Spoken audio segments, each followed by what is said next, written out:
आज अचानक मी ब्लॉग चालू केला आहे बिकॉज मी घरी आहे, सुट्टी आहे मला.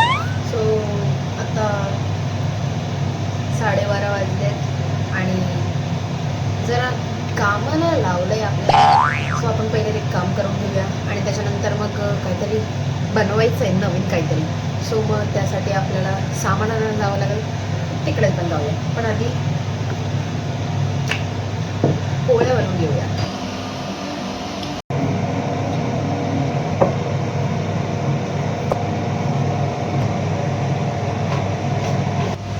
हे डन. आता नेक्स्ट काहीतरी करायचं. खायची तयारी चालू आहे गाईस.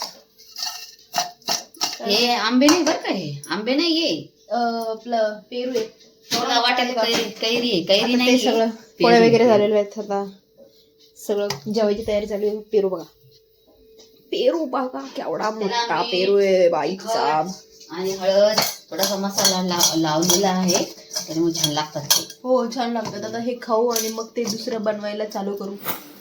आता वाजले दुपारचे 3:30 आणि आता मग मला सुचलंय थोडंसं की आपल्याला काहीतरी बनवायचं होतं. काहीतरी म्हणजे हेच काहीतरी चटपटीत काहीतरी बनवायचंय. सो मग मी विचार केला की ब्रेड पकोडा बनवायचा. मला ते येत नाही.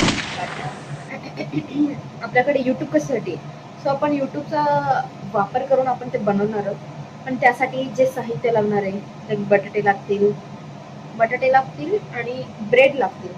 सो ते ब्रेड आणि ते बटाटे आणायसाठी आता मी खाली चालले. सो जाईल आणि घेऊन येईल. नाही भाई, ब्रेड बटाटे सगळं घेतलेलं आहे. आता आपण चाललोय घरी.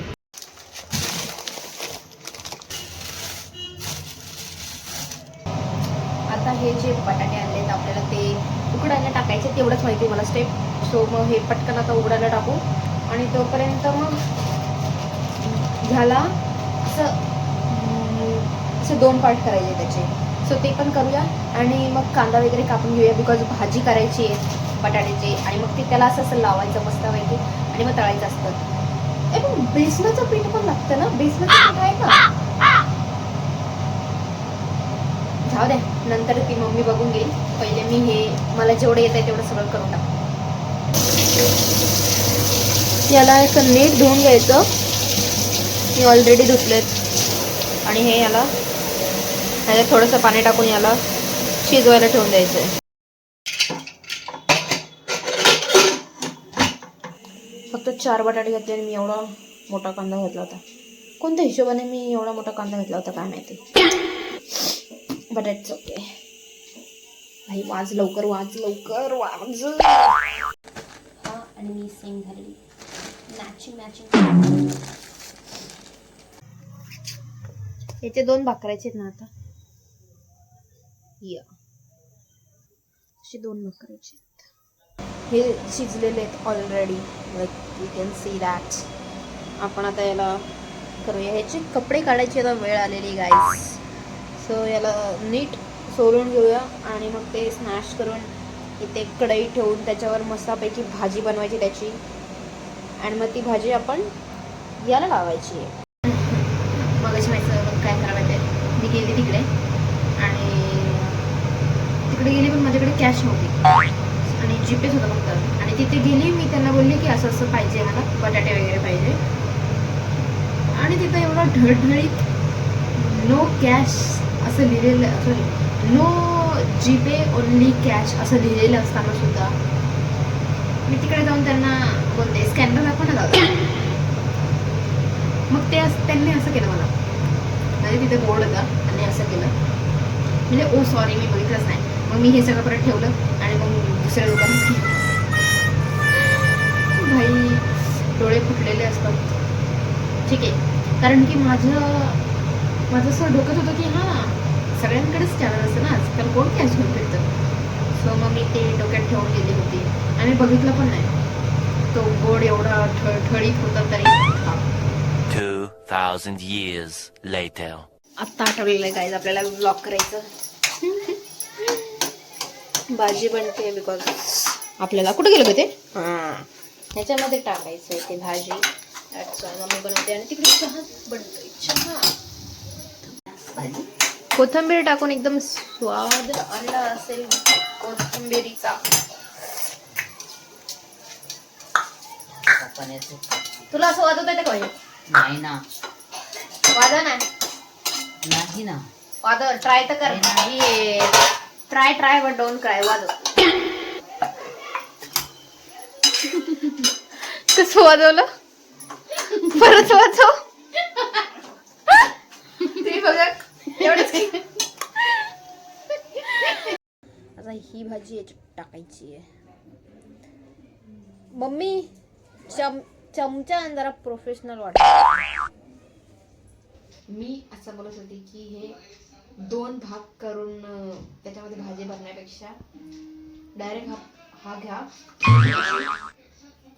अशी भाजी भरा अशी, आणि याला डायरेक्ट दिसतंय का, याला डायरेक्ट असं करा.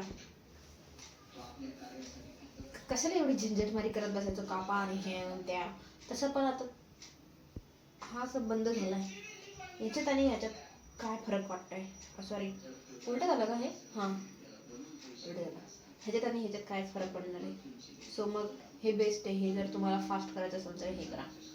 हे काय असं ते माझी टीप लक्षात ठेवा. मी पण असेच केलं. हा आपला नवीन फोन आहे आणि नॉर्मल व्हिडिओ करते मी, एकदम नॉर्मल व्हिडिओ. माझ्यावर फोकस आहे आणि मागचं सगळं ब्लर झालेलं आहे, पूर्ण ब्लर. सो नाही ते गाणं नाही का, सब धुंदला धुंदला लागे तुझ पे ही फोकस है, काय गाणं होतं ते, तेरे बस मुझे जिनी न दे. हा ते होतं गाणं. सो छान आहे, कॅमेरा क्वालिटी छान आहे याची. आणि याचं नाव आहे रिअलमी 15 लाईट. जो मी मागच्या वेळेस यूज करत होते त्याच्यापेक्षा एक वर्जन अपग्रेडचा वाला आहे. काय बोलतो तुला, नेक्स्ट वाला आहे. सो हा असं लाईट वगैरे असला तर छान काम करतो. आणि दुपारी कसा वाटतो तर मला असं बाहेर जाऊन बघावं लागेल, बिकॉज मी अजून गेलेली नाही आहे. नेक्स्ट संडे प्लॅन करत आणि मग मी जाईल की उन्हामध्ये कसा दिसतो ते सगळं बघायला. तोपर्यंत आपण आता जरा सँडविच नाही बोलत त्याला, ब्रेड पकोडा बोलतात. ब्रेड पकोडा बनवला. हे हरभऱ्याचं डाळीचं पीठ आहे आणि त्याच्यामध्ये हळद, मिरची, मीठ, मसाला सगळं टाकून घ्यायचंय आणि थोडंसं पाणी टाकून जरा मिक्स केल्यानंतर त्याच्या असं पिठल्यासारखं होईल. आणि त्याच्यानंतर मग हे त्याच्यामध्ये असं डुबुक डुबुक डुबुक डुबुक डुबुक करायचं आणि त्याच्यामध्ये थोडंसं मीठ पण टाकावं लागेल ना. टाका टाका टाका चवी पुरतं टाकलं ना पाणी. आता याच्यामध्ये मीठ वगैरे सगळं टाकलंय मी. हळद टाकली थोडीशी आणि मीठ आणि थोडीशी लाल मिरची पावडर, जास्त पण नाही, कलर घालण्यात. ओके. थोडं थोडं पाणी टाकून त्याचं एक पेस्ट तयार करायची थोडीशी. त्याच्यात मी काय म्हणते, त्याच्यात तेल टाक ना तोपर्यंत. ओके, थोडं कढई मिक्स मिक्स मिक्स मिक्स करायचंय गाईज. मिक्स केल्यानंतर त्याला डायरेक्ट असं मस्तपैकी हे त्याच्यात बुडवायचंय आता आपल्याला. पातळ झालं. हो, पातळ झालेलं आहे. परत माझी एक गोष्ट आहे आजीसोबतची. हा, मी आणि माझी लहान बहीण हा, आम्ही असंच करायचो. आमच्या घरी पाहुणे आलेले, आजी स्वयंपाक करत होती, पण पाहुणे आल्यामुळं ती त्यांच्यासोबत बोलायला गेली. आई आणि आजी दोघी बोलत होत्या. आम्हाला लागली भूक. आम्ही बसलो एकमेकींना हसत आणि भाकरी बनवायच्या होत्या बाजरीच्या. तर मी पाणी टाकलं पिठामध्ये थोडंसं, तर ते एकदम पातळ झालं. आणि नंतर परत त्याच्यामध्ये मग थोडंसं पीठ टाकलं. माझ्या बहिणीला, छोट्या बहिणीला दरवाजाजवळ उभं केलं, मी येतंय का बघायला. वा शांती वा. मग बघितलं, मग मी परत त्याच्यात पीठ ऍड केलं, पण परत घट्ट झालं. परत थोडंसं पाणी टाकलं. मग नंतर छोटी बहीण म्हणाली मी करते. ती गेली तिकडे आणि ती म्हणाली मी करते. आणि तिचा नंबर, मग तिने टाकलं पाणी, परत टाकलं पीठ आणि नंतर परत तिथे जाऊन बसती दरवाजाजवळ. मी थोडी मोठी होती तिच्यापेक्षा. मी करून एवढा मोठा पिठाचा गोळा बनवून एवढा मोठा. आणि नंतर तुझ्यासाठी आता मला थोडस असं करावं लागतं. पाहुणे गेल्यानंतर ना आजी आणि आई आली. अरे बापरे, विचारू नको, आम्ही जी तिथून धुम ठोकली. आम्ही नाही केलेत बाबा असं काही. हे तर असे काय काय केलंय ना, ते एरंडाच्या तेलाचं सांगू. अरे लहानपणी लय कांड करलेले मी. केलेलं नाही, कांड केलेत लहानपणी. वाटत नाही माझ्याकडे बघून असं. मी एवढी गुणी बाळ आहे की मी काहीच नाही केलं. मी एकदम शांत बाळ. माझ्यापेक्षा जास्त खतरनाक माझी मम्मी आहे. सांग जरा, तू सांग यांना तू काय काय केलंस. एरंडाचं झाड होतं आणि तिथल्या ज्या मालकींच्या होत्या त्या मावशी त्या बाजारात गावाला कुठेतरी गेलेल्या होत्या. आणि मी, माझी लहान बहीण आणि अजून माझी एक मैत्रीण होती. आम्ही तिघींनी काय केलं, मला झाडावर चढता येत होतं.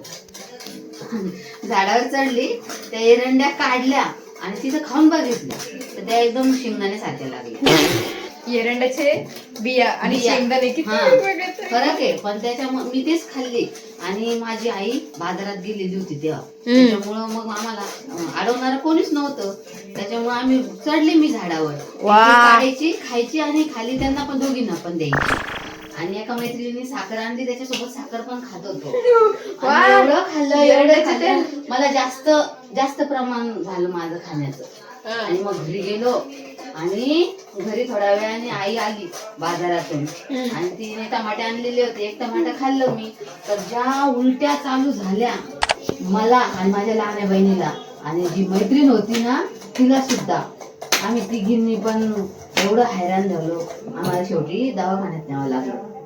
कशाला करायचे, दवाखान्यात नेलं तर नेलं, त्या दोघींना थोडा फरक पडला पण मला काही फरक पडत नव्हता. मी घरी आले आणि अजूनच माझ्या उलट्या थांबतच नव्हत्या. शेवटी डॉक्टरांना घरी यावं लागलं. पण शेंगदाणे कुठं, ते बिया कुठं. आणि त्याच्या अगोदर एकदा छोटीशी होती ना, मग तेव्हा मी काय केलं, ते भीमा मधले गोटे असतात ना, ते काळे गोडंबी असती, तर ते काळे जे गोटे असतात ना त्याच्यात तेल निघतं आणि ते हातावर जर उडालं ना तर फोडी येतात. माझी एक बहीण होती, चुलत बहीण, आणि एक शेजारचा मुलगा होता. आम्ही 3 जण फोडले, त्यातल्या बिया काढून खायचो. सगळ्यांच्या अंगावर उडलं ते, पण मला त्रास नव्हता होत, त्याच्यामुळे मला काही नाही झालं. आणि नंतर आई वगैरे आली शेतातून आणि बघायला लागले आमच्याकडं, तर ते एवढं केलेलं ना, चिमणी असते रॉकेलची, त्या पूर्ण रॉकेलने आम्हाला आंघोळ घातली. पण मी म्हणते कशाला करायचं, गप्पपणे राहायचं. त्याच्यानंतर तर अजून एक माहितीच नाही तुला. नको बाबा, माझं भांडं फुटशील. नहीं, मी नाही सांगत. इतने कांड तो मैंने भी नहीं किए, इतने इसने और क्या क्या किया है ना तुझे मालूम भी नहीं है. नको मालूम पडू दे मला. नको. जाऊ दे, आपलं आता टॉपिक भरकडते आहे. याला असं पूर्ण असं कोटिंग करून घेतलं. ते तापलं का ते. वाह, स्टोरी टेलिंग के चक्कर में गाइस थोड़ा सा ये हो गया है. नाही अजून, पण ते आता तापलेलं नाहीये, पण तुम्हाला प्रोसेस कळली असेल. ते घ्यायचं आणि याच्यामध्ये असं पूर्ण त्याला भिजवायचं आणि मग त्याच्यामध्ये टाकून ओके. तिकडं मेथीची भाजी आहे, दोन्ही साईडने थोडेसे छान छान भाजून घ्यायचे. बुंदी सारखं वाटतंय ते बाजूचं. बुंदीच आहे ना, बुंदीच आहे. हे बघ, हा, असंच बनवतात ते बुंदी, मी पाहिले. तिला पण तळून आणि ती पण खायची. नाही वडापावची असते ना चटणी, आपले करतात. काय बोलतात रे याला, ब्रेड पकोडे झालेले आहेत तयार. अजून नाही होत आहे. हा, होत आहेत म्हणजे झालेलेच आहेत, ऍक्च्युअली झालेलेच आहेत सगळे तयार. आणि आता ते आपण खाणार आहे. टेस्ट करून मी तुम्हाला सांगते की काय कसे. तोपर्यंतसाठी थांबा. मी काय बोलत होती, एवढी कम्फर्टेबल झाली कॅमेरा समोर की पूर्ण काहीच लावलेलं नाहीये थोबाडाला, काहीच केस पण लावलेलं नाहीये तरी काहीच नाही. आणि तसंच मी ब्लॉग चालू केलेला. अशा बाकीच्या मुली कसं एकदम असं सजून धजून असतो, असं एकदम प्रॉपर ब्लॉग करायच्या वेळेस. आणि माझं थोबाड बघूनच ते लोक स्किप करून टाकतात. आपले ब्रेड पकोडे तयार झालेले आहेत, बघू शकता.